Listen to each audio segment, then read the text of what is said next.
Assalamualaikum warahmatullahi wabarakatuh. Salam sejahtera untuk kita semua. Dalam video pembelajaran kali ini, pertemuan kali ini saya akan menjelaskan tentang materi tentang merkantilisme yang merupakan kompetensi dasar baru ya di mata pelajaran sejarah peminatan untuk kelas 11 IPS. Silakan ikuti video ini hingga selesai agar nantinya apabila ada soal, ada kuis, Anda dapat mengerjakannya dengan baik.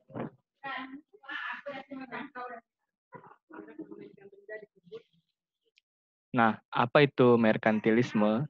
Merkantilisme berasal dari bahasa Inggris, yakni merchant, yang artinya saudagar atau pedagang. Dengan demikian, pengertian merkantilisme memang tidak jauh dari satu hal yang berkaitan dengan praktik ekonomi. Nah, makanya para ahli sejarah juga mengatakan bahwa merkantilisme ini suatu sistem ekonomi, ya, sesuatu sistem ekonomi yang ada sebelum muncul sistem ekonomi yang modern seperti sekarang, ya. Jadi merkantilisme itu termasuk satu sistem ekonomi yang pernah ada di dunia. Ah, memang nanti merkantilisme itu nanti akan berkaitan dengan imperialisme yang nanti akan saya jelaskan di slide selanjutnya ya. Jadi imperialisme itu pengertiannya suatu kebijakan politik ekonomi dari negara-negara imperialis yang bertujuan untuk mengumpulkan sebanyak-banyaknya kekayaan berupa logam mulia pada abad ke-16 hingga abad 18. Nah, merkantilisme itu menyebabkan lahirnya imperialisme. Mengapa merkantilisme menyebabkan lahirnya imperialisme? Karena tadi negara-negara Eropa itu saling berlomba untuk mendapatkan kekayaan-kekayaan yang mereka nggak dapatkan di tanah mereka. Jalannya ya dengan eksploitasi, mencari tanah jajahan baru. Ya. Nah, dalam merkantilisme itu nilai suatu kekayaan negara waktu itu bukan banyaknya devisa, bukan banyaknya uang, tapi banyaknya logam mulia. Siapa negara mana yang paling banyak logam mulia itu dianggap negara yang kaya. Nah, negara-negara Eropa yang kemudian dalam merkantilisme itu berlomba mencari tanah jajahan baru ya, di Amerika Utara, di Amerika Selatan, di Afrika, sampai di Asia ya termasuk di Indonesia. Kemudian menerapkan sejumlah aturan-aturan ekonomi di negara koloni.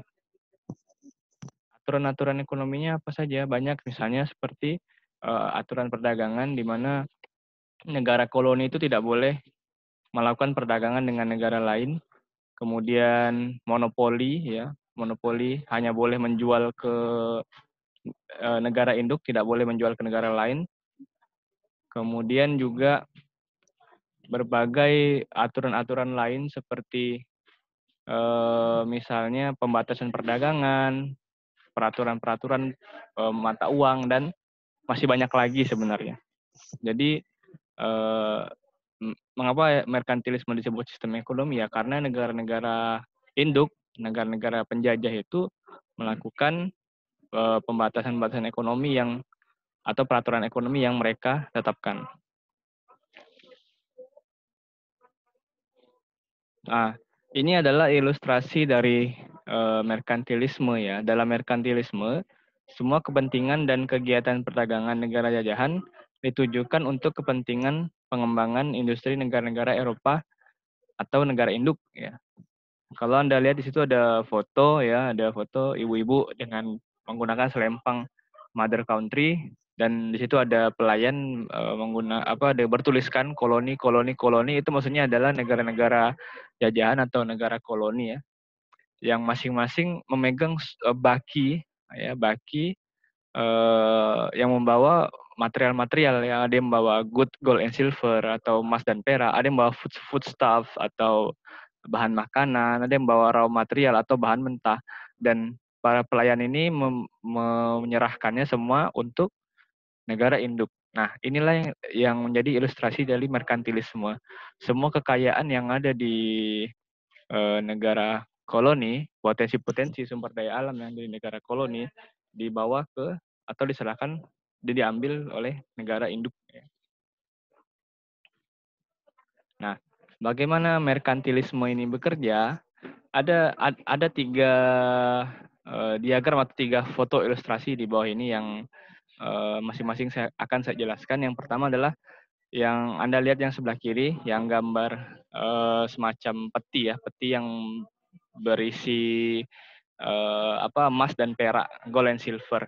Maka apabila ini ditemukan oleh negara induk ya, di negara jajahan atau negara koloni, maka ini akan menjadi miliknya negara induk ya. Makanya di sini tulisannya Mother Country's Treasury, artinya harta karunnya si negara induk ya. Bukan harta karunnya negara koloni meskipun ditemukannya di negara koloni ya. Kemudian dalam di tengahnya ini ya, yang di gambar tengah ini ada semacam sebuah timbangan ya, di mana dalam timbangan ini perdagangan akan diusahakan lebih banyak ekspornya daripada impornya ya. Ya, jadi bukan seimbang, tapi lebih banyak ekspornya daripada impornya. Nah, bagaimana bagaimana negara Eropa yang kecil itu, negara induk yang kecil itu bisa banyak ekspor daripada impornya? Maka caranya ini, yang gambar ilustrasi sebelah kanan ya. Di sini ada ilustrasi, ada mother countries, ada colonies, ada semacam alur ya. Ini bacanya dari kanan, bukan dari kiri ya. Baca dari kanan. Misalnya kolonis ya. Nah, kolonis itu menyediakan eh, logam mulia ya, kulit, kemudian kayu dan bahan makanan. Nah, bahan-bahan ini kemudian dibawa ke negara induk yang ada di Eropa, industri pengolahannya di negara Eropa sana, di negara induk. Nah, setelah menjadi barang jadi atau manufactured goods, maka barang ini kembali dijual ke negara koloni ya, dijual kembali ke negara koloni.